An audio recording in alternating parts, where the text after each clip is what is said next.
Sir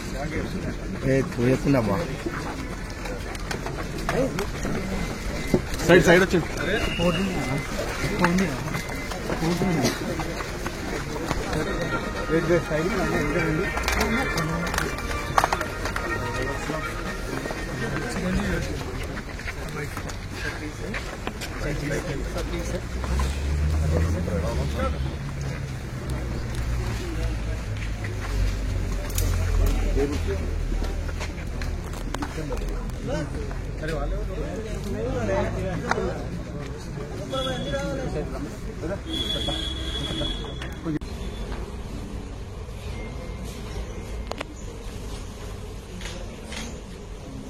mobile అండి.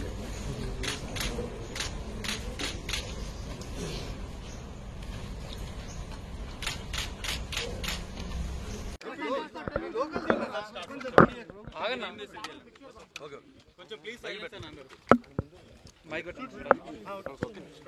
ఓకేనా రెడీనా please cost your vote responsibly. అంటే మొన్న మీరు నంద్యాల వెళ్ళారు కదా, మీ ఫ్రెండ్ కోసం వెళ్ళారు, మరి దానిపైన కొద్దిగా సోషల్ మీడియాలో ఏంటి? Firstly I would like to tell I'm not politically aligned with any party అండి. నాకు ఒఫిషియల్గా ఏ పార్టీతో సంబంధం లేదు. I'm neutral to all parties.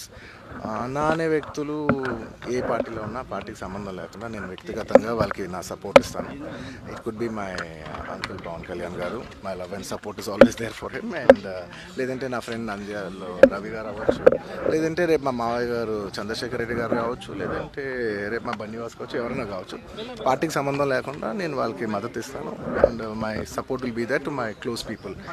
And మీరు పర్టికులర్ అడిగిన దానికి నంద్యాల దాని గురించి చెప్పాలంటే, రవిసింగారెడ్డి గారు నాకు ఎన్నో ఏళ్ళుగా, గత 15 ఏళ్ళుగా మంచి ఫ్రెండ్. అండ్ ఎప్పటి నుంచో నేను ఒక మాట అన్నాను, బ్రదర్ మీరు ఎప్పుడైనా పాలిటిక్స్లోకి వస్తే నేను ఖచ్చితంగా మీ ఊరు వచ్చి మీకు సపోర్ట్ చేస్తాను ఎప్పుడు అనేవాడిని. నేను మాట ఇచ్చాను. బట్ 2019లో ఆయన యాక్టివ్ పాలిటిక్స్లోకి వచ్చిన తర్వాత నేను అప్పుడు రాలేకపోయాను, ట్వీట్ పెట్టాను.